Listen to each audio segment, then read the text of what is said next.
Selamat pagi semuanya. Kita lanjutkan lagi materi kita di pertemuan yang kedua, yaitu tentang kesetimbangan. Kalau di materi yang pertama kita mempelajari tentang vektor, ya, bagaimana menjumlahkan vektor, bagaimana menguraikan vektor. Nah, itu akan sangat bermanfaat saat kita membicarakan kesetimbangan ini. Ya, kita akan masuk ke dalam materinya. Baik. Kalau ada sebuah benda yang menerima gaya, apa yang terjadi dengan benda tersebut?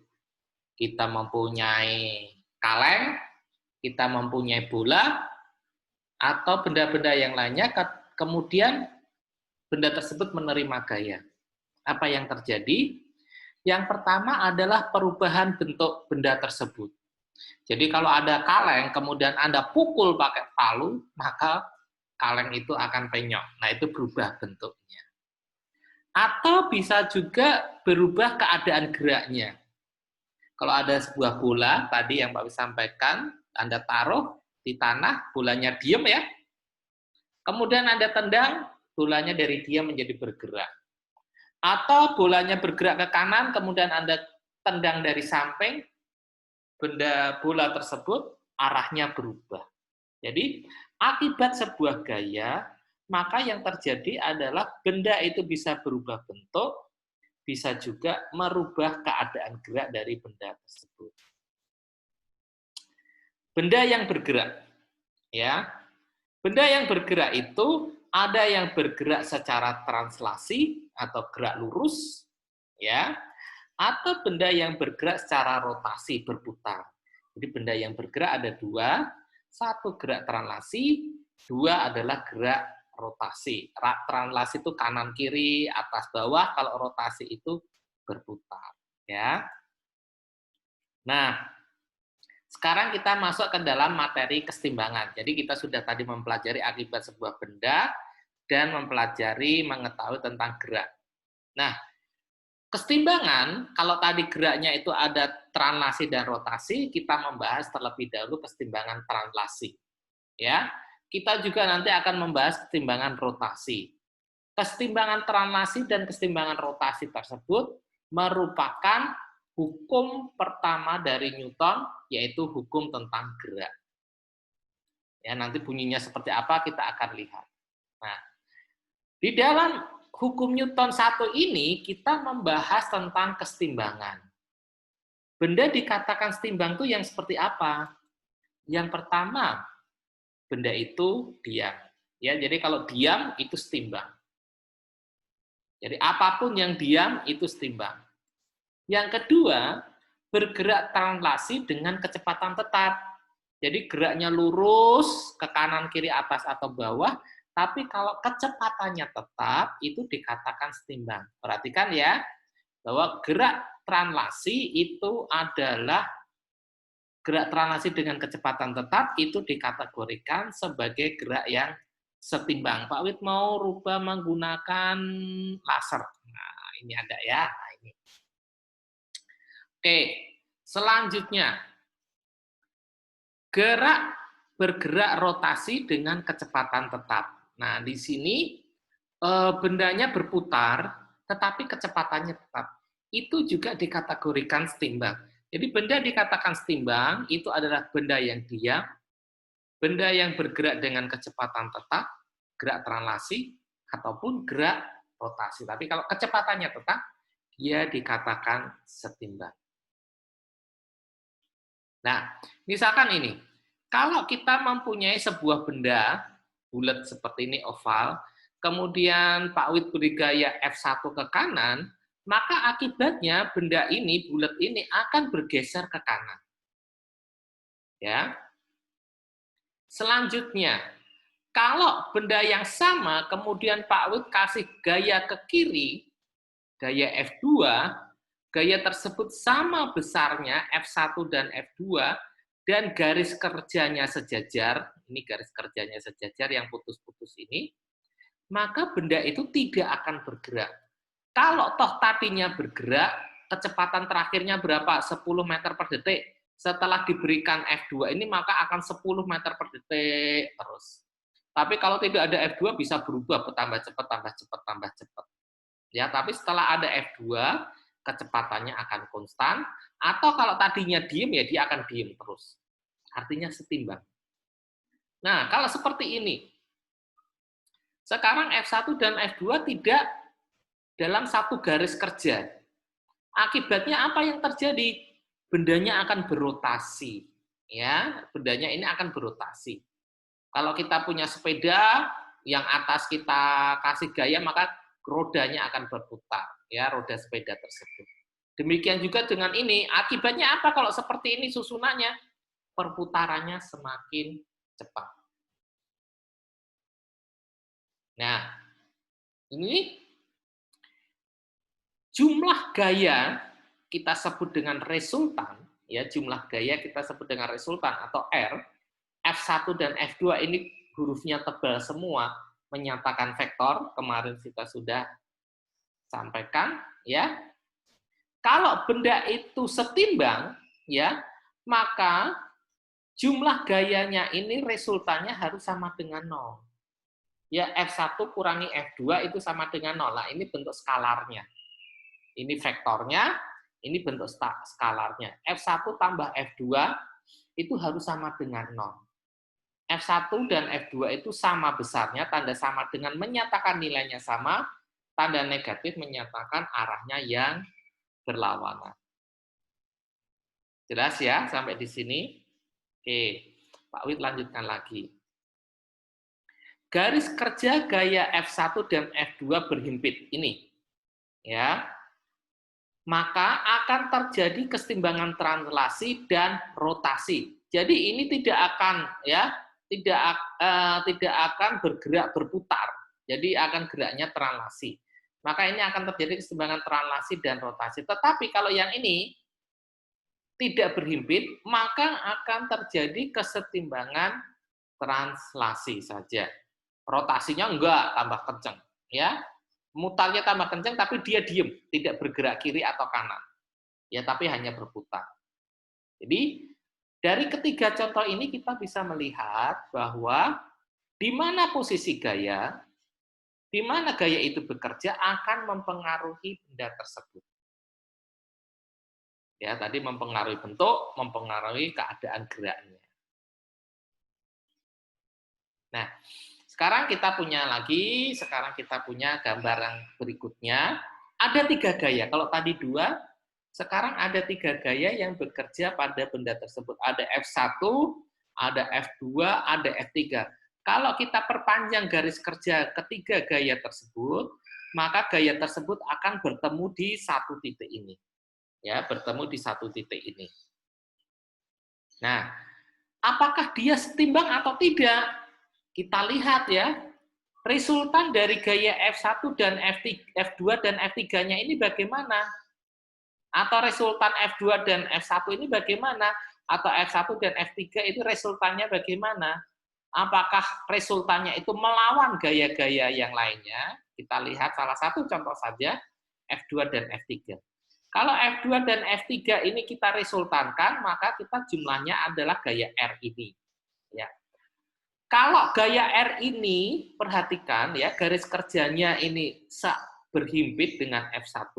Kalau gaya R ini nilainya sama dengan F1, maka benda tersebut akan mengalami kesetimbangan. Ya, perhatikan ya, Pak Wid ulangi lagi.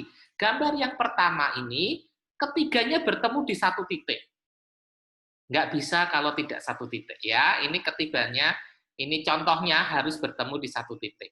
Nah, karena bertemu di satu titik, kita bisa mencari resultan F2 dan F3 seperti ini. Gaya resultannya. Gaya resultan ini berlawanan arah dengan F1. Garis kerjanya sama. Nah, kalau R ini nilainya sama dengan F1, maka benda ini akibat ketiga gaya ini bendanya akan dikatakan setimbang. Ya, kalau resultan F2 dan F3 ini sama dengan F1, garis kerjanya berhimpit, maka benda ini setimbang. Jika pada sebuah benda bekerja 3 gaya, F1, F2, F3, Supaya terjadi kesetimbangan, maka gaya tersebut harus bertemu di satu titik. Ya, jadi supaya setimbang, gaya ini harus bertemu di satu titik. Makanya tadi Pak Wid harus di satu titik supaya setimbang. Kalau tidak di satu titik bagaimana? Ya tidak setimbang. Seperti itu. Oke, kita ngomongnya masih kesetimbangan. Nah, kesetimbangan itu ada 3. Ada stabil, ada tak stabil, dan kesetimbangan netral. Kita lihat satu persatu. Kesetimbangan stabil atau kesetimbangan mantap adalah kesetimbangan yang terjadi pada benda yang apabila dipengaruhi gaya akan kembali ke posisi semula. Begitu gaya dihilangkan. Ya, ini kesetimbangan stabilnya atau netralnya. Ya, jadi kesetimbangan kesetimbangan stabil ini. Jadi gini, ini contohnya bandul ini ya, contohnya bandul ini. Kalau bandul ini Pak Wid beri gaya, tarik ke atas, kemudian Pak Wid lepaskan, maka bandul ini akan berayun. Ya, begitu gaya itu dihilangkan, lama-lama dia akan kembali lagi ke posisi semula, sama persis ya di posisi awalnya. Itu yang disebut dengan kesetimbangan stabil.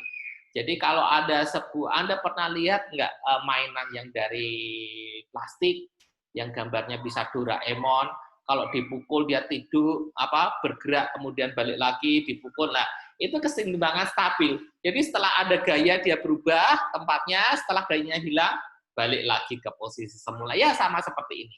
Ini kesetimbangan stabil. Kalau yang tak stabil yang bagaimana? Nah seperti ini. Ini tak stabil. Yang seperti apa sih tak stabil itu? Ya, kesetimbangan labil atau tak stabil adalah kesetimbangan yang terjadi pada benda yang apabila dipengaruhi gaya tidak kembali ke posisi semula. Ya, jadi kalau ini seperti ini, bola ini Pak Wid dorong, dia akan jatuh, Pak Wid nggak dorong lagi, dia nggak akan balik lagi ke atas. Ya, itu yang disebut dengan kesetimbangan labil. Ya, jadi seperti ini. Jadi kalau gayanya hilang, dia tidak bisa kembali ke posisi semula, berbeda dengan yang pertama. Nah, ini yang disebut dengan kesetimbangan netral atau indifferent. Adalah kesetimbangan yang terjadi pada benda yang apabila dipengaruhi gaya akan mengalami perubahan posisi, tetapi tidak mengalami perubahan titik berat. Jadi kalau Pak Wid punya bola seperti ini, Pak Wid tendang, dia akan gelinding ke sana-sini, posisinya di mana-mana, tetapi titik beratnya tetap di tengah sini. Ya, ini yang disebut dengan kesetimbangan netral. Jelas ya? Jadi kesetimbangan ada 3, kesetimbangan stabil, tidak stabil, dan netral. Yang stabil itu kalau setelah gayanya dihilangkan, dia kembali ke posisi awalnya atau kembali ke bentuk awalnya. Yang tidak stabil, kalau gayanya hilang, dia tidak bisa kembali ke posisi awalnya. Kalau yang netral, kalau gayanya hilang, ya setelah diberi gaya, gayanya hilang, tidak mengalami perubahan titik berat. Nah, sekarang kita ngomongnya apa sih Newton ya terkait hukum 1 dan 3. Ya, hukum 1 dia bilangnya seperti ini. Anda bisa lihat nanti baca detailnya di buku Szymanski yang sudah Pak Wid tunjukkan minggu yang lalu. Ya. Setiap benda akan terus dalam keadaan diam atau terus dalam keadaan bergerak rata uniform menurut garis lurus, kecuali kalau keadaannya yang demikian itu dipaksa berubah oleh gaya yang bekerja terhadapnya. Ya, jadi ini pada prinsipnya benda itu akan tetap diam atau tetap bergerak lurus, ya, kalau tidak ada gaya yang bekerja kepadanya. Tadi makanya akibat gaya itu akan terjadi perubahan bentuk atau perubahan terkait dengan geraknya. Jadi hukum Newton itu ngomongnya seperti inilah. Hukum yang satu ini ngomongnya menyeluruh, baik gerak translasi maupun gerak rotasi. Ya, baik di luar angkasa maupun di atas bumi. Nah, sekarang kalau hukum Newton 3 bunyinya seperti apa? Setiap aksi akan menimbulkan reaksi. Jika suatu benda memberikan gaya pada benda yang lain, maka benda yang terkena gaya akan memberikan gaya yang besarnya sama dengan gaya yang diterima dari benda pertama, tetapi arahnya berlawanan. Nah, ya, ini Pak Wid istilahnya mudahnya gini, kalau Anda bermain tinju, kalau Anda dipanjok, ya, Anda mukul, pasti lawan Anda akan gantian mukul. Nah, itu sama seperti ini, hukum Newton ketiga. Dalam setiap aksi senantiasa ada reaksi. Jadi kalau setiap ada gaya, pasti ada reaksi gayanya. Ya, jelasnya kita lihat seperti ini. Syarat pertama kesetimbangan. Ya, tadi kesetimbangan itu benda itu diam, atau benda itu bergerak dengan kecepatan tetap baik translasi maupun rotasi. Ya. Timbangan hukum Newton 1 itu mencakup tadi apa? Timbangan translasi dan rotasi. Nah, syarat pertama kesetimbangan, resultannya ya. Sigma Rx yaitu sigma Fx itu resultan dalam arah sumbu X dan sigma Fy resultan dalam arah sumbu Y. Syaratnya itu adalah nol semuanya. Seperti ini. Resultannya 0, sigma Fx-nya 0, sigma Fy-nya 0. Sigma itu menyatakan apa? Jumlah gaya. Jumlah gaya dalam arah sumbu X 0, jadi Rx ini 0. Sigma Fy jumlah gaya dalam arah sumbu Y sama dengan 0. Sigma Fy sama dengan 0. Nah, kemarin di contoh soalnya, di PR-nya itu kan Pak Wid menyampaikan, memberikan contoh untuk coba dicari resultan untuk ketiga gaya yang bekerja pada sebuah benda. Nah, ini ada di sini nanti aplikasinya banyak di sini.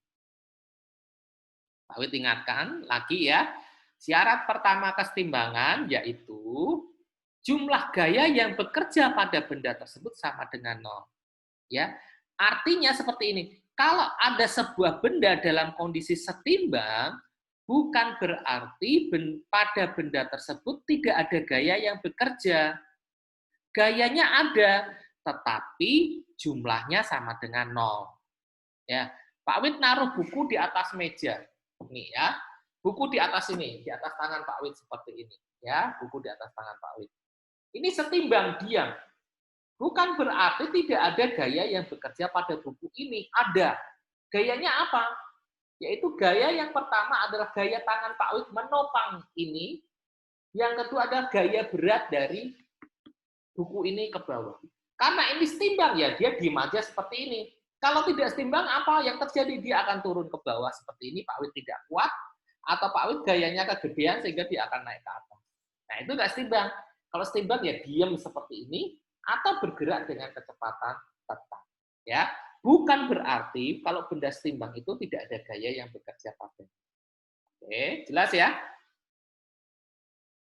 Nah, R, resultan gaya R itu gabungan dari Rx dan Ry ini. Ya, Rx jumlah gaya dalam sumbu X, Rx, dan Ry jumlah jumlah dalam sumbu Y. Ini huruf tebal semua artinya vektor ya. Bagaimana nilai besar vektor R ini? Bagaimana kemarin kita menggunakan harga mutlak, ya, menggunakan harga mutlak seperti ini, RE kuadrat ditambah RY kuadrat. Ya, ini nilai dari vektor R. Arahnya dari vektor R bagaimana? Arah resultannya kita menggunakan tangen, ya, yang kemarin kita sudah tunjukkan arah sebuah vektor. Tangennya ada apa? Ya RY bagi RX ini. Jadi tangen itu selalu Ry dan Rx ya, Pak Wid ambil sederhananya sigma Ry dibagi sigma Fx sama saja.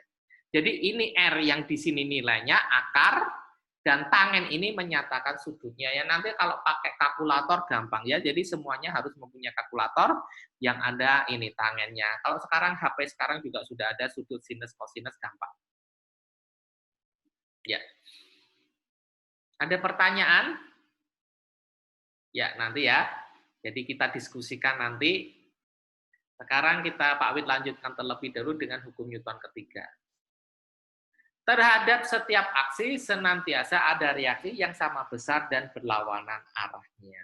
Ya, terhadap setiap aksi senantiasa ada reaksi yang sama besar dan berlawanan arahnya. Oke.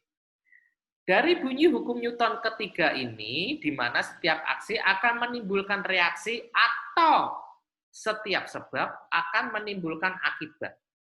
Ya, setiap sebab akan menimbulkan akibat. Ya, ini yang harus diperhatikan ya. Kalau Anda sering komentar di medsos ya pasti nanti akan ada yang membalas komentar-komentar Anda. Entah komentarnya itu positif, entah komentar itu negatif, atau apapun ya, setiap sebab selalu ada akibatnya. Seperti itu.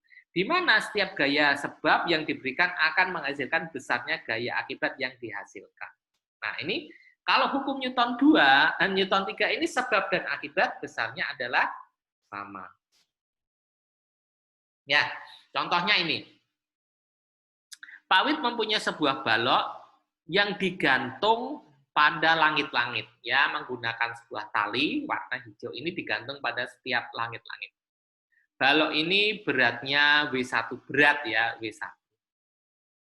Perhatikan pada simpul ya, hubungan antara atap dengan tali. Yang kedua juga ini hubungan antara balok dengan talinya. Hukum Newton ketiga yang tadi aksi dan reaksi itu selalu terjadi pada dua buah benda, ya. Hukum Newton ketiga itu selalu terjadi pada dua buah benda, tidak pernah terjadi satu benda. Aksi dan reaksi. Kalau kita bermain tinju, ya, ada orang ke satu, ada orang kedua, ya, ada dua orang. Ini juga aksi dan reaksi. Ini ada dua buah benda, tidak hanya satu. Perhatikan ini, ya, atap dan tali, balok dengan tali. Nggak ada tali dengan tali. Mana yang aksi dan reaksi? Ya, mana aksi dan reaksi itu? Ini W1, ya, kita gambar. Sekarang kita gambar gaya-gaya yang bekerja. Pada balok, ada beratnya W1, ada tali ke atas. Jadi tali ini menarik ya balok ke atas, beban ini W1 menarik tali, menarik balok ke bawah. Apakah T1 dan W1 ini pasangan aksi dan reaksi?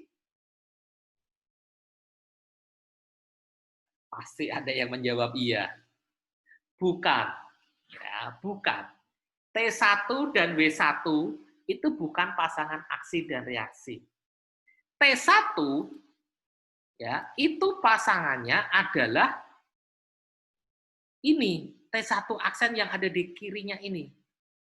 T1 itu pasangan T1 aksen. T1 itu apa? T1 itu apa? Tali menarik balok ke atas.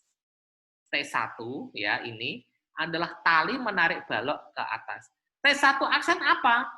Balok menarik tali ke bawah. Ini yang kita sebut sebagai pasangan aksi dan reaksi. T1 dan T1 aksen antara balok dan tali. Jadi tali menarik balok ke atas, balok menarik tali ke bawah ini. Lah W1 bagaimana? W1 bukan pasangan. W1 itu muncul karena apa? Gravitasi bumi. Jadi W1 ini pasangannya dengan gravitasi bumi. Ya. Jadi massa benda ini dengan massa benda bumi. Ya, nanti kita akan lihat juga. Tapi pasangan aksi reaksinya ini. Ya, T1 dan T1 aksen. Kemudian yang selanjutnya, yang di langit-langit. Ya, perhatikan yang di langit-langit. Ini. Jadi apa ini? Langit-langit ini menarik tali ke atas. T2 ini. Ya, langit-langit menarik tali ke atas. Sedangkan tali menarik langit-langit ke bawah. Ya, tali menarik langit-langit ke bawah, langit-langit menarik tali ke atas. Ini yang juga pasangan aksi dan reaksi. Ya. Jadi ada berapa benda? Ada dua benda. Ya, ada dua benda. Yaitu tali dan langit-langit, tali dan balok dan balok. Ya, jadi aksi dan reaksi selalu terjadi pada dua buah benda. T1 dan T1 aksen nilainya sama. T2 dan T2 aksen juga nilainya sama. T1 sama dengan T1 aksen, sama dengan T2, sama dengan T2 aksen, sama dengan W. Jadi semua gaya yang pada benda yang tergantung ini nilainya sama dengan berat badan itu sendiri. Jadi tegangan tali T1 aksen, T2 aksen, T2, dan W itu semua nilainya sama. Ya, diingat-ingat ya. Jadi pada benda yang tergantung, semua gaya yang bekerja mempunyai nilai yang sama. Setimbang nggak ini? Yo setimbang, wong bendanya diem. Ya, kalau nggak setimbang bagaimana? Rubuh, jatuh ke bawah. Jelas? Ya, nanti kita diskusi. Nah, sekarang contohnya ini. Nah, kita langsung masuk ke contoh yang lebih nyata. Ini, ada sebuah benda yang digantung dengan tali pertama, kedua, dan ketiga seperti ini bentuk talinya. Contoh yang sederhana kalau Anda mau menggantung lukisan di dinding Anda menggunakan tali, ya modelnya seperti ini. Ini lukisannya, ini tali pertama, tali kedua, dan ketiga. Nah, kita harus menggambar semua tegangan atau semua gaya yang bekerja pada tali tersebut. Ya, atau pada sistem ini gaya-gayanya harus kita gambar semua. Ya, contohnya seperti ini. Balok yang digantungkan dalam kondisi setimbang, ya, ini tidak bergerak, diam saja. Hitunglah tegangan yang muncul pada setiap tali. Tali yang di A, di B maupun yang di bawah ini tegangannya berapa jika beratnya ini 25 Newton. Sudut theta 1 37, sudut theta 2 53. Theta 1 dan theta 2 itu posisinya di mana? Kita lihat. Yang pertama kita gambar dulu tali. Tegangan pada tali. Ya, ini. Tali menarik langit-langit sesuai gambar. Diberi nama T3 aksen. Kemudian yang selanjutnya T3 itu ini ada titik simpul di sini. Ya, titik simpul ditarik tali ke T3 seperti ini. Ya, menggambarnya ada T3 dan 3 aksen. Besarnya bagaimana? Sama besar, arahnya berlawanan. T3 aksen dan T3 pasangan aksi dan reaksi atau bukan? Pasangan aksi dan reaksi apa bukan? Bukan, ya, karena T3 dan T3 aksen itu bekerja pada tali. Tadi ingat ya, pasangan aksi dan reaksi bekerja pada dua benda. Selanjutnya, T2 dan T2 aksen. T2 dan T2 aksen bukan pasangan aksi dan reaksi. Selanjutnya, sudut theta 1 posisinya di situ, sudut theta 2 posisinya juga di situ. Ini yang tegangan tali pertama. Nah, kita melihat nih, pada titik simpul di titik O ini ada T1, T2, dan T3. Jadi di titik simpul ini ada sebuah benda yang ditarik T1, T2, dan T3. Karena titik simpul yang ada di sini setimbang, gaya-gaya yang bekerja melalui titik yang sama, tadi disebut gayanya apa? Kongruen, ya, gaya kongruen ada di sini. Ya, bekerja di satu buah benda, bertemu di satu titik dan bendanya setimbang itu kongruen. Nah, seperti ini. Gaya selanjutnya ini ada tali menarik balok T1 aksen dan ada berat benda W. Nah, yang di sini bagaimana kita menyelesaikan untuk mencari berapa sih tegangan tali ini yang bekerja pada tali pertama, kedua, dan ketiga, maka kita mengtransfer ya di titik simpul ini ke sumbu kartesian yang ada di sebelah kanan sumbu X dan Y ini. Ya. Jadi T1 ini ke bawah, ya jadi titik simpul di titik O ini kita buat perpotongan salib sumbu X dan Y. Ini T1 ke bawah, sudah Pak Wi tulis, ya. Kemudian ini adalah T2, persis sama dengan ini. Dan selanjutnya adalah kita uraikan, ya. T2 itu ke komponen sumbu X dan sumbu Y, seperti ini. T2X dan T2Y, ya kemarin sudah kita pelajari. Kemudian ada T3 persis sama seperti gambar yang ada di sini. T3 kita uraikan juga jadi T3X dan T3Y. Ya, perhatikan menguraikannya, ya, menguraikannya. Sudut theta 1 dan theta 2 sama seperti ini. Ini theta 1 sama dengan yang di sini. Ya.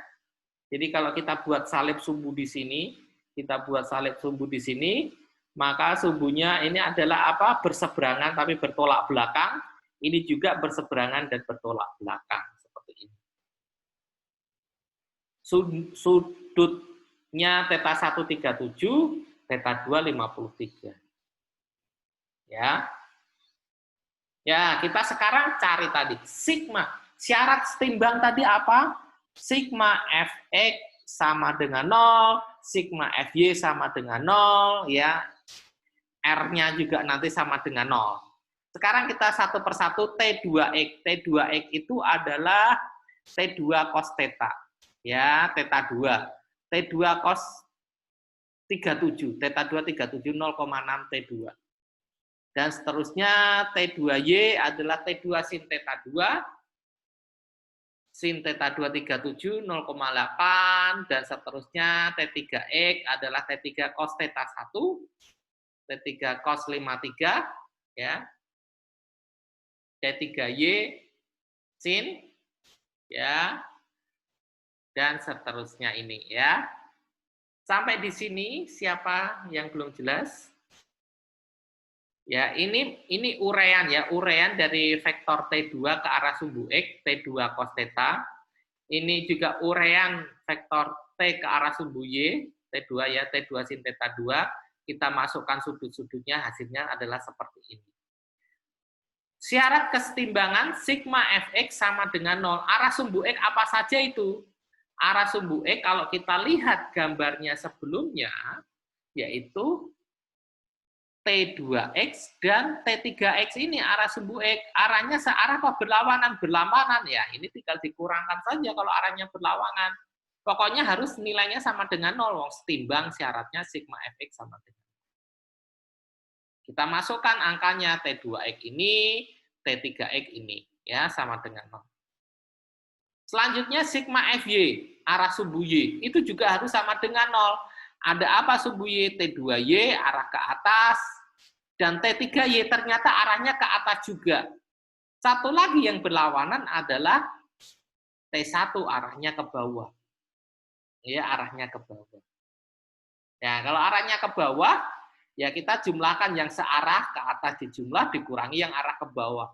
Ya, biasanya yang umum arah ke atas itu positif, arah ke bawah negatif. Ke kanan positif, ke kiri juga negatif. Biasanya seperti itu. Ya, kemudian kita menggunakan matematika, ya, matematika. Kita masukkan angka-angkanya dulu. T2Y adalah ini, T3X adalah ini, T1-nya adalah berat tadi, benda W1-nya tadi. T1 sama dengan W. Ya, ini persamaan yang pertama, ya, persamaan yang pertama ini 0,6 T2, ya. Persamaan pertama yang ini, persamaan yang kedua adalah ini, ya, yang ini. Kemudian kita mau mengeliminasi salah satu variabelnya, T2 atau T3 bebas, Pak Wid kalikan 0,6 dan 0,8, berarti Pak Wid mau eliminasi yang mana T2-nya. Seperti ini. Nah, ini coret nih.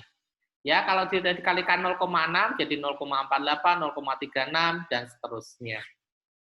Ya, ini sama nilainya dikurangi ya, dikurangi di sini ada kelihatan dikurangi. Ya, dikurangi 0 tinggal ini saja. Oke. Jadi tinggal T3 sama dengan 53,57 Newton. Ya, 53,57 Newton. Jadi kalau ini dikurangi ya, jadi ini kurangi ini hilang. Ini kurangi ini hasilnya negatif, kurang negatif lagi menjadi positif, minus 15N. Ya. Jadi hasil ini adalah penjumlahan ini. Dari sini ya, ini Pak Wid harusnya ini ke atas dulu, ini garis bawah ini harusnya pindah ke sini nih. Ya, pindah ke sini, nggak masalah ya. Kemudian T3 adalah ini pakai kalkulator langsung. Ya, jadi kalau nanti Anda di rumah, Anda ganti aja nih PPT-nya, Anda geser aja di garis bawah ini, pindah ke sini. Set. Nah, ini tinggal. Ya, seperti ini. Lupa Pak Wid, udah terlanjur buat rekaman. Ya. Ya, ini tadi 0,6 salah satu persamaan ya. Dengan memasukkan nilai T3 yang kita dapatkan tadi 53,57 N ini Newton. N Pak Wid kasih warna biru itu untuk menunjukkan Newton, bukan gaya normal ya, Newton. Maka kita bisa mendapatkan T2. Ya, T2-nya ini perkalian biasa, kita mendapatkan T2-nya. Ya, 71. Nah, kita udah lengkap ada T1, T2 dan T3. Ya, udah lengkap nih T1, T2 dan T3. Gimana? Susah apa enggak? Dipelajari ya, dibaca lagi, dilihat lagi videonya Pak Wid. Ya. Contoh selanjutnya ini. Ya. Sebuah tangga dalam keadaan setimbang bersandar pada dinding vertikal tanpa gesekan. Ya. Nih, ada tangga ya ditaruh di sini tanpa gesekan. Ini di sini tanpa gesekan, yang di sini ada. Sedangkannya lantai kasar, berarti ini kasar ada gesekan, yang di dinding tanpa gesekan. Jika berat tangganya 40 Newton, ya berat tangganya ini, panjangnya 6 meter, ini tangga ini panjang 6 meter, dan pusat beratnya di tengah-tengah, di sini di tengah-tengah, hitunglah gaya yang bekerja pada dinding dan lantai. Nah, gaya yang di sini berapa ini? Ini dan ini, yang di dinding, di sini, dan lantai gaya yang bekerja di sini berapa? Ya, Pak Wid, ini muncul ya. Oke, kita gambar semua gaya yang bekerja pada benda, kita gambar satu persatu. Bersama pusat beratnya, ya, pusat beratnya ada di tengah, beratnya W1, Pak Wid perpanjang garisnya di sini. Ingat ya, kita masih bicara kesetimbangan. Mana ini tadi? Nah, kemudian F, ya, F2 ini, ya dari sini, ini gayanya, kita tidak tahu, pokoknya ini Pak Wid garis dulu, F2 seperti ini. Ini F1, karena F1 ini jelas arahnya. F1 ini jelas. Kenapa jelas? Karena ini licin. Kalau ini licin tidak ada gesekan, yang ada hanya gaya normal saja, yaitu F1 ini. Jadi W ini jelas arahnya ke bawah. F1 arahnya ke sini jelas. Ya, yang tidak jelas F2, tetapi kita bisa menghitung, menentukan arahnya. Kenapa? Kenapa kita bisa menentukan arah F2? Benda ini dalam kondisi setimbang. Ada 3 gaya yang bekerja, W, F1, dan F2. Tadi di awal Pak Wid sudah menjelaskan, kalau ada 3 buah gaya yang bekerja pada sebuah benda, maka gaya tersebut pasti bertemu di satu titik. 3 buah gaya bekerja pada sebuah benda, maka gaya tersebut pasti bertemu di satu titik. Gaya pertama jelas W ini arahnya. Gaya kedua jelas arahnya. Kalau kita perpanjang ketemunya di sini. Maka gaya ketiga kemana? Ya harus menuju titik ini, dari bawah ini menuju titik ini. Tarik garis. Nah, sehingga arahnya ini jelas. F2 seperti ini. Nah, ini theta 53 ini sudut di sini nih. Ya, 53 itu sudut di sini. Nah, ini 53, sudutnya 53 derajat kita sudah tentukan. Nah, ini sudutnya berapa nih F2 dengan bidang horizontal ini sudutnya berapa? Itu yang wajib kita ketahui. Harus kita cari theta ini berapa ini sudutnya di sini. Ya, ini nggak ada, kita hitung harus. Harus itu, ya. Perhatikan satu persatu. Ya, perhatikan segitiga A, E, dan D. Ini segitiga A, E, dan D. Ini segitiga besar ini. Ya, segitiga besar ini A, E, dan D. Sinus theta. Ya, kalau dalam trigonometri, sinus itu adalah sudut yang dihadapannya, sisi yang dihadapannya dibagi dengan sisi miringnya ini, ya kan? Kalau trigonometri. Jadi sisi yang dihadapannya adalah DE, sisi miringnya AD ini. Ya, ini sinus. Sinus apa? Si, ya, sinus si yang ini. Sinus si yang apa? Yang segitiga A, E, dan B ini. Buat apa kita lihat? Jadi DE, panjangnya D D ke E atau tingginya DE ini adalah AD sin theta. AD sin theta. AD tahu nggak panjangnya AD ini? Panjang tangga. Tahu. 6 meter nih di soal ada. Sudutnya sin C ini tahu nggak? Tahu. 53 derajat. Artinya kita bisa menghitung panjang DE ini. Ya, DE ini bisa kita hitung. Ya, 4,8. Anda masukkan aja angka-angkanya, kita dapat 4,8. Ini panjang siapa? DE. Nah, kalau panjang DE tahu, ya, berarti O dan B ini panjangnya sama. OB ini perhatikan garis laser Pak Wid ini ya. OB ini dia akan sama dengan panjangnya ini. Ya, panjangnya sama. Selanjutnya, cosinus theta. Nah, sekarang cosinus theta. Perhatikan segitiga sekarang A, B, O. Oh, ternyata tujuan kita mencari DE ini supaya kita bisa melihat segitiga AOB atau ABO ini. Di mana panjang OB ini kita tahu panjangnya adalah DE 4,8. Ya, perhatikan segitiga yang selanjutnya. ABO atau AOB ini. Kita bisa menghitung apa dari situ? AE. A sampai E. E itu mana toh? Oh, AE. AE di sini. AE itu berarti setengahnya. Nah, AE itu di sini adalah AD cos theta. Ya, dari segitiga ini kita bisa menghitung panjangnya DE dan AE. DE adalah 4,8. AE-nya bisa kita hitung. AD cos C ini. Ya, AD cos ini. Pak Wit ada salah ketik nggak? Enggak ya. Nah, maaf tadi Pak Wit salah menjelasin, belum sampai ke segitiga ini, masih segitiga A, masih segitiga sorry ya, Pak Wit ulangi, masih segitiga A, E dan D ini ya. Jadi sekarang kita mau menghitung panjangnya AE ini. Panjang AE kita menggunakan segitiga AED ini sama ya. Cosinus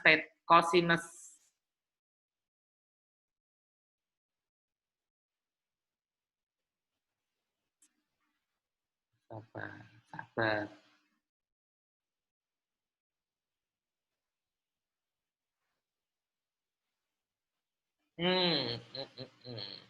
Ya, betul ya. Kosinusnya C ya. Kosinusnya C bukan theta. Ya, betul. Ya, oke. Jadi AE setelah kita masukkan AE kita panjang-panjangnya ini menggunakan cos, kita tahu panjangnya 36. Ternyata AB ini adalah panjangnya setengah AE. Karena apa? Ini di tengah-tengahnya. Kalau kita tarik garis ke bawah, maka ini panjangnya adalah separohnya nih, AB ini separohnya AE.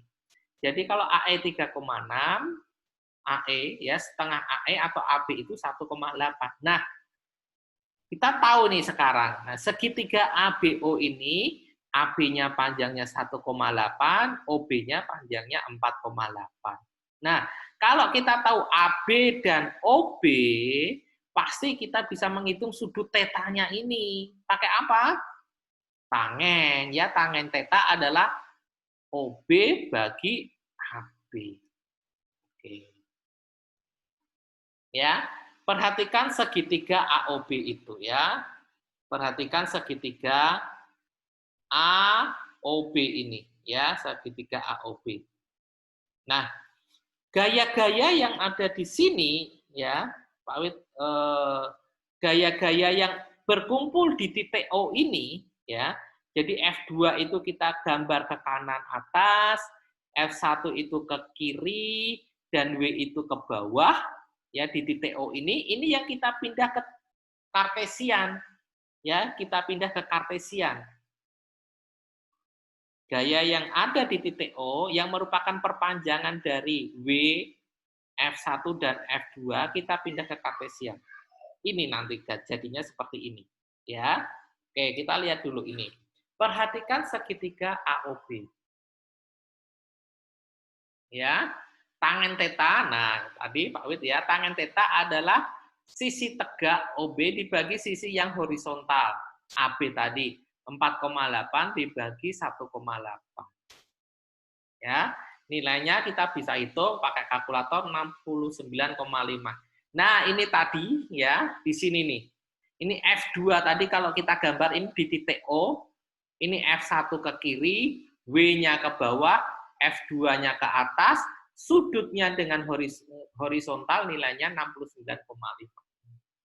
Yang diuraikan ya F2 ini saja. Karena F2 itu tidak disumbu X dan tidak disumbu Y. Diuraikan menjadi F2X dan F2Y ini. Ya. Nah, sekarang syarat kesetimbangan lagi, sigma FY sama dengan 0. Ya kan, bendanya dalam kondisi setimbang. Jadi F2Y arah ke bawah dikurangi W arah ke bawah. Nah, F2Y arah ke atas dikurangi W arah ke bawah ini. Ya, kita masukkan F2-nya tidak tahu nilainya, theta-nya tahu, sinusnya sinus 69 berapa, sekian, W-nya tahu 40, F2-nya kita tahu 42,69. Nah, kita sudah tahu gaya yang kedua. Yang pertama W, nilainya sudah tahu, arahnya ke bawah. Yang kedua adalah F2 yang di dasar. Tadi nilainya 42,69, arahnya sesuai dengan sudutnya ini. Dan yang ketiga adalah F1. Karena ini setimbang, ya F1 itu pasti sama dengan apa? F2E. Kita lihat. Sigma Fx 0, syarat kesetimbangan. F2E kurangi F1 sama dengan 0. Ke kanan kurangi ke kiri.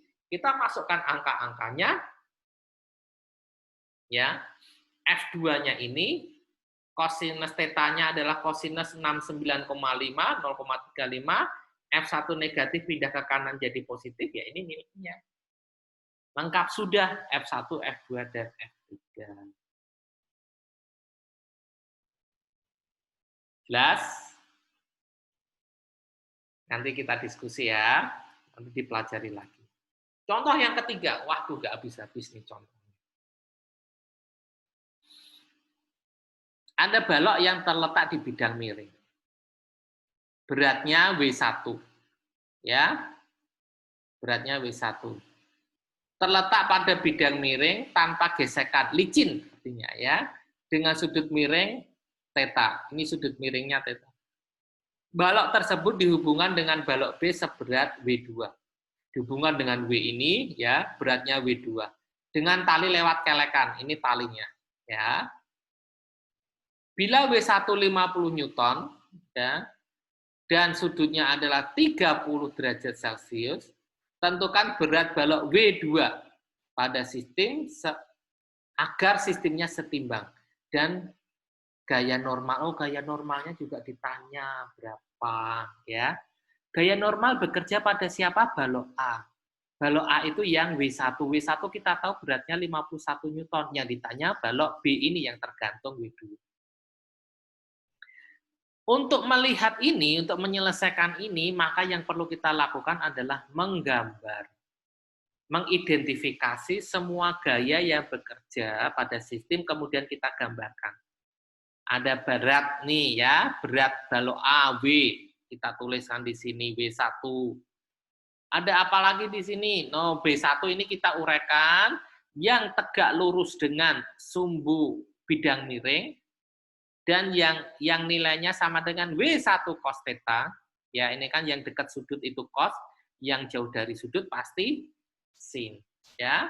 W1 sin theta ya. Jadi yang sejajar dengan bidang miring ini W1 sin theta. Ya, mengingat-ingatnya gampang. Kalau yang sejajar dengan bidang miring kita tulis sebagai W1 sin theta, yang tegak lurus bidang miring ini kita tulis W1 cos theta. Gaya normal, ya selalu tegak lurus bidang tekan. Ini gaya normal, tegak lurus bidang tekan. N. Gaya tarik tali, ini muncul. T. Gaya tarik tali di balok ini ya yang tergantung ada T juga, T aksen lah pasti. Ya. Ada lagi gayanya? Ada gaya gesek? Enggak ada. Terletak pada bidang miring tanpa gesekan. Nah, berarti enggak ada gaya gesek ya. Ini ada gaya berat W, balok B yaitu W2. Nah, W2 ini yang ditanya. Jadi kita harus gambar dulu, kita identifikasi seluruh gaya yang bekerja, kemudian kita gambarkan semuanya, jangan ada yang terlewat. Ya, ini penting sekali. Syarat kesetimbangan, sigma fx sama dengan 0. Arah subuh X ini sejajar bidang miring. Apa? W sin theta kurangi T. Mau T kurangi W sin theta juga boleh, nggak masalah. Ya, karena ini berlawanan arah, pasti satu positif, satu negatif. Ya, T ini dengan W1 sin theta. W1 sin theta kurangi T sama dengan 0. Ya, kita masukkan W1 ada angkanya, sin theta ada angkanya, T tegangan talinya 25 Newton. 25 Newton ini. Ditanya juga di sini ternyata tadi ada gaya normal ya, kita lihat. T sama dengan T1 aksen. T sama dengan T1 aksen di sini ya. Satu garis lurus, satu tali aja yang cuma dibelokkan, maka tegangan T, T1 aksen. Ini bendanya setimbang. Kalau setimbang artinya T1 aksen dengan W2 beratnya nilainya bagaimana? Sama besar. Ya, atau sigma FY sama dengan 0. T aksen kurangi W2 sama dengan 0. T aksen kurangi W2 sama dengan 0. W2 sama dengan T aksen. Selanjutnya, gaya normalnya belum. Gaya normalnya bagaimana ini? Nah, ini Pak Win nggak tulis nih. Coba Anda tulis dulu. Gaya normalnya dia gaya normal berlawanan dengan siapa? Dengan W1 cos theta. Ini setimbang, tidak ada gaya searah gaya normal ini. Jadi sigma F-nya juga 0. Jadi N dikurangi W1 cos theta sama dengan 0. Ya, jadi N-nya sama dengan berapa? Ya sama dengan W1 cos theta. W1-nya adalah 50 Newton, cos theta-nya adalah 30 derajat, ya tinggal dikalikan. Dapat nilai N-nya. Anda tulis sendiri. Bisa ya? Itu gaya N. Ya, jadi lupa itu juga ada kebaikannya. Kita beralih ke gesekan ternyata. Sekarang. Apa itu gaya gesek? Gaya gesek adalah gaya yang berlawanan arah dengan arah gerak benda. Gaya gesek adalah gaya yang berlawanan arah dengan arah gerak benda. Artinya, kalau bendanya ke kiri, bergerak ke kiri, gesekannya pasti ke kanan. Kalau bergeraknya ke utara, maka sebaliknya kemana? Utara lawannya timur. Ya, utara selatan. Jadi utara lawannya selatan. Gaya ini terjadi karena sentuhan benda dengan lintasannya, bidang lintasannya. Jadi kalau ada yang bertemu gini ya, ada benda bersentuhan ini pasti ada. Ini ya kalau dijatuhkan gesekannya dengan siapa? Udara, tapi diabaikan. Tapi ada saat-saat tertentu di mana gesekan dengan udara itu tidak diabaikan. Nah, untuk kasus ini kita mengabaikan gesekan dengan udara. Ya. Akan membuat gesekan antara keduanya saat benda akan mulai bergerak hingga bergerak. Jadi gesekan itu muncul saat bendanya diam dan saat bendanya bergerak. Ya, akan membuat gesekan antara keduanya saat benda akan mulai bergerak, berarti belum bergerak, itu diam hingga benda bergerak. Terdapat dua jenis gaya gesek, yaitu gaya gesek statis dan kinetis. Ini ya, gaya gesek statis dan kinetis. Apa itu gaya gesek statis? Gaya gesek statis adalah gaya yang bekerja pada benda diam hingga tepat benda akan bergerak. Jadi gaya gesek statis itu bekerja pada benda yang diam, yang diberi gaya, ya benda diam diberi gaya, belum mau bergerak sampai mau bergerak. Mau bergerak itu belum bergerak. Besar gaya gesek statis merupakan hasil perkalian antara koefisien gesek statis dengan gaya normal benda. Koefisien gesek merupakan besaran yang tergantung pada kekasaran kedua permukaan bidang yang bersentuhan. Jadi gaya gesek statis itu perkalian antara mu S dan N. Mu S itu nilainya tergantung dari kekasaran. Nah, ini dia. Mu S. Koefisien gesek itu mu S. Nah, seperti ini. Ini ada benda balok terletak pada bidang datar. Kita gambar gayanya W ke bawah dan N ke atas. Ya, gaya W ke bawah dan N ke atas. Kemudian balok ini ditarik dengan gaya F ke kanan. Ditarik dengan gaya N ke F ke kanan, tetapi bendanya belum bergerak. Ya, bendanya belum bergerak, maka akan muncul gaya gesek statis yang arahnya ke kiri ini. Ya, arahnya ke kiri. Tadi gaya gesek itu berlawanan dengan gerak benda. Sebentar, ini baterainya mau habis, Pak Wid colok dulu ya. Bentar.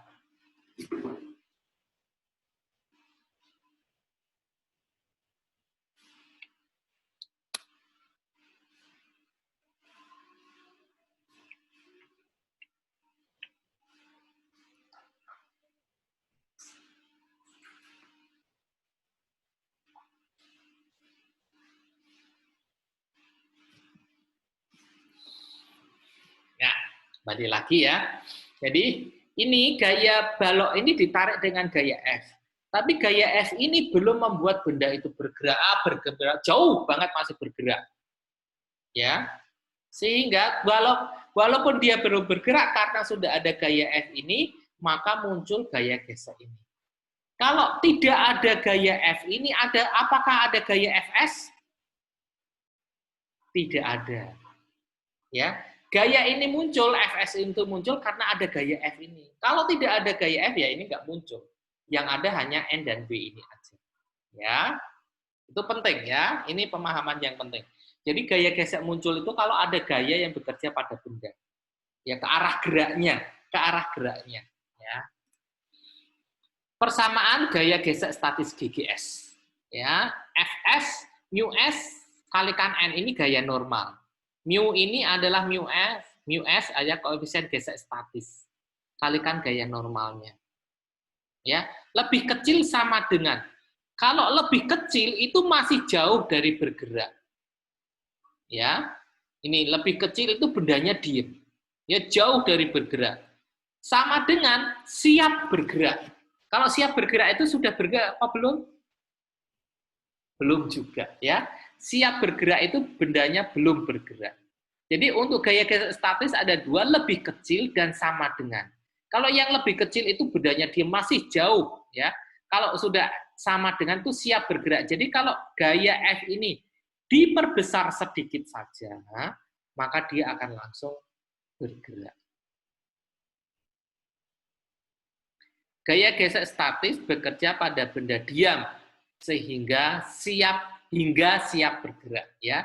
Gaya Pak Wid ulangi, gaya gesek statis bekerja pada benda diam hingga siap bergerak. Selanjutnya gaya gesek kinetis. Gaya gesek kinetis adalah gaya yang bekerja saat benda bergerak. Nah, kalau bendanya sudah bergerak, yang muncul gesekannya kinetis. Nilai gaya gesek kinetis merupakan hasil perkalian antara koefisien geseknya dengan gaya normal benda. Sama seperti tadi. Koefisien gesek kinetis dinotasikan dengan mu K. Kalau tadi mu S, sekarang mu K.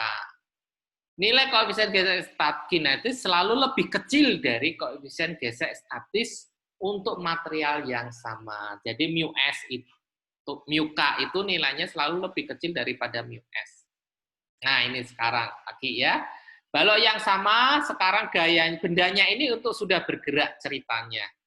Karena ada gaya F ini, maka ada muncul gaya gesek FK ini. Ya, muncul gaya-gaya FK ini. W dan N, gaya berat dan gaya normal. Perhatikan. Perhatikan ya.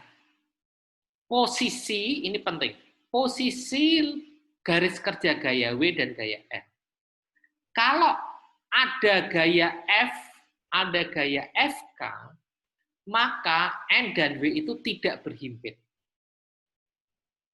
Tetapi kalau bendanya diam, tidak ada F, tidak ada FK, maka W dan N itu satu garis lurus. Ini Pak Wid ada agak geser dikit supaya terlihat ya, ada gaya kayak si merah, warna merah dan biru supaya terlihat saja.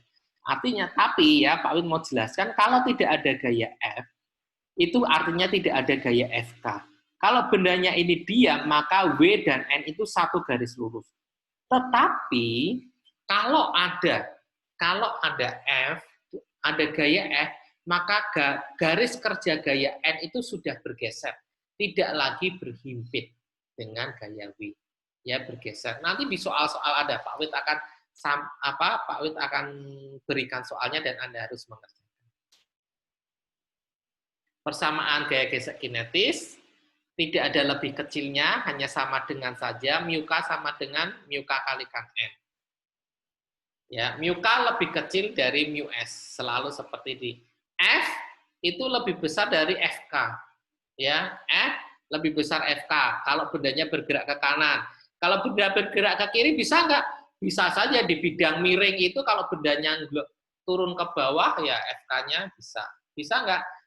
Ya, kalau bendanya bergerak ke bawah, maaf. Jadi gaya gini, arah FK itu berlawanan dengan gaya F ini. Ya, F lebih besar dari FK selalu. Ya, jadi gini, arah gerak benda itu adalah gaya yang terbesar. FK adalah gaya yang lebih kecil. Kalau FK lebih besar, arahnya akan kebalikannya. Ya, seperti itu. Nah, ini adalah koefisien gesek permukaan pada benda. Ya, Anda bisa lihat di buku Szymanski, juga sama. Ya, ini nilainya statik dan kinetiknya untuk benda yang sama. Perhatikan, mu K selalu lebih kecil daripada mu S-nya ini. Ya. Ini sepintas saja. Nah, sekarang masuk ke contoh saja. Berapa besar gaya T yang membentuk sudut 37 derajat dengan horizontal diperlukan untuk menarik sebuah balok yang seberat 10 Newton agar bergerak dengan kecepatan konstan dengan mu K 0,2. Nah, ini yang harus Anda perhatikan di dalam soal, yang harus Anda pegang. Yang pertama adalah balok bergerak dengan kecepatan konstan. Ya, jangan sampai terlewatkan setiap informasi pada soal. Artinya apa? Balok bergerak dengan kecepatan konstan, bendanya setimbang. Kalau bendanya setimbang, artinya sigma gayanya sama dengan 0. Ya, sigma gayanya sama dengan 0. Ya, kita lihat, kita gambar semua gaya yang bekerja pada sistemnya. Ada W, gaya normal N, ya ini Pak W tidak berhimpit. Kemudian ada gaya F ini yang diperlukan untuk menarik balok ke kanan, ya dengan sudut 37 derajat, gaya T ini, ya sudutnya diuraikan menjadi TX dan TY, ya sudutnya theta 37 derajat itu. Nah, TX itu adalah uraian dari T ini menjadi T cos theta, TY uraian ini T sin theta. Kalau ulangi, bahwa yang dekat dengan sudut itu adalah T cos, yang jauh dari sudut adalah T sin. Karena setimbang sigma Fx-nya 0, jadi Tx ya dikurangi Fx ya, Fk gaya geseknya. TX ke kanan, gaya geseknya ke kiri. Ya, nilainya 0. T cos theta, ya, TX itu T cos theta, FK itu adalah mu K kalikan N. Ya, mu K kalikan N. Masukkan angka-angkanya, kita dapatkan persamaan yang pertama. Yang selanjutnya adalah sigma Fy. Sigma Fy itu adalah ada TY arah ke atas, ada N arah ke atas, dan W arah ke bawah, seperti ini. Nilainya sama dengan 0. Kenapa? Balik lagi setimbang. Masukkan nilai-nilainya, TY itu adalah T sin theta, N kurangi W, minus 10, W-nya, ya, N minus W, minus 10 sama dengan 0. Kita atur seperti ini, angkanya, muncullah persamaan yang kedua. Dengan eliminasi dan substitusi lagi seperti tadi. Nah, tadi harusnya garisnya kayak gini. Ya, ini persamaan pertama, persamaan kedua, kita mau menghilangkan apa? T-nya seperti ini, ya. Kita mendapatkan nilai N-nya sama dengan 8,7. Nah, ini yang penting bahwa nilai N itu tidak selalu sama dengan W. Ya, tidak selalu sama dengan berat benda. Ya, diingat-ingat ya. Kalau mau mencari N, harus Anda buat sigma FY-nya. Sigma FY-nya itu penting sekali. Sigma FY adalah N dikurangi W atau kurangin apa ya. Jangan pernah hanya langsung N sama dengan W. Ya, ini penting karena kita melihat gaya normalnya 8,7 Newton, padahal baloknya beratnya 10 Newton. Ya, tidak sama.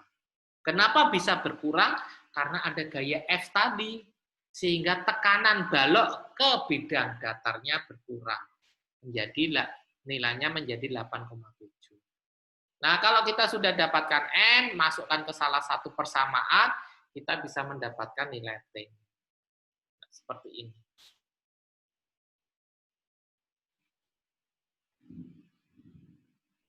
Nah, T-nya adalah 2,175 Newton. Ya, dapat ya kita dalam kondisi setimbang. Diurutkan satu persatu ya, dipelajari. Besok kalau belum jelas boleh bertanya lagi, kalau kita diskusikan. Contoh yang kelima, ya. Ini di bidang miring, ya, balok di bidang miring. Kita lihat langsung seperti ini aja, ya. Ada balok yang terletak di bidang miring, masanya 5 kg, sudutnya theta, koefisiennya 0,2. Tentukan besar sudut kemiringannya. Pada sudut ini balok meluncur ke bawah dengan kecepatan tetap. Jika theta, tentukanlah. Ini diharapkan jadi gini. Di dalam soal ini, balok ini ditaruh di bidang miring, tapi dia meluncur ke bawah dengan kecepatan tetap. Lah berapa toh sudut miringnya tetanya ini? Ya, itu yang ditanyakan. Yang pertama harus kita lakukan apa? Kalau kita meletakkan balok pada bidang miring, ya kita gambar adalah garisnya dulu. Garis W seperti tadi, kemudian W itu diuraikan, tegak lurus dan sejajar, gaya normal, gaya gesek, seperti ini. Selanjutnya, kalau kita sudah menggambarkan semua, sigma Fx, ya, sigma Fx bergerak dengan kecepatan tetap, artinya setimbang. Beratnya W, M kalikan G, masanya 5 kg, gravitasinya dianggap 10, berarti W-nya 10 Newton. Ya, Newton W-nya. Ini, sigma Fx sama dengan 0, ya. Fk kurangi W sin theta, atau sebaliknya W sin theta kurangi Fk juga boleh. Nilainya sama dengan 0, masukkan angka-angkanya, kita bisa dapatkan persamaan pertama. Sin theta adalah 0,02 N ini, ya. Ini rancu karena antara N gaya normal dan N nilai Newton ini, ya. Sama-sama huruf besar. Sigma FY-nya adalah N min W cos theta, ya, N-nya berapa dicari, W-nya adalah 10 Newton, cos theta sama dengan 0. Jadi cos theta adalah ya 0,1 ini, persamaan yang kedua. Kita mendapatkan sin theta dan cos theta. Kita mau mencari sudut. Sudut ini bagaimana caranya? Pakai sin bagi cos. Sin theta-nya 0,2 Newton kalikan N, dibagi cos theta 0,1 Newton kalikan N. Ini bagi ini coret, ini bagi ini tinggal 0,2, sin bagi cos itu tangen theta 0,2, tetanya adalah 11,31. Ya, bisa ya dipelajari. Nanti kalau belum jelas kita diskusi. Latihan soal. Nah, tolong Anda kerjakan soal-soal yang ada di buku Szymanski, nomor ini, ya 225 bagian B dan C saja. Nanti kalau ada yang belum jelas boleh didiskusikan. Kalau yang sudah bisa mengerjakan, ditampilkan di layar, kita bahas bersama-sama. Oke? Demikian pelajaran fisika mekanika untuk kesetimbangan. Kita akan jumpa lagi pada pertemuan minggu depan. Ya, selamat siang, selamat pagi, selamat sore, dan terima kasih.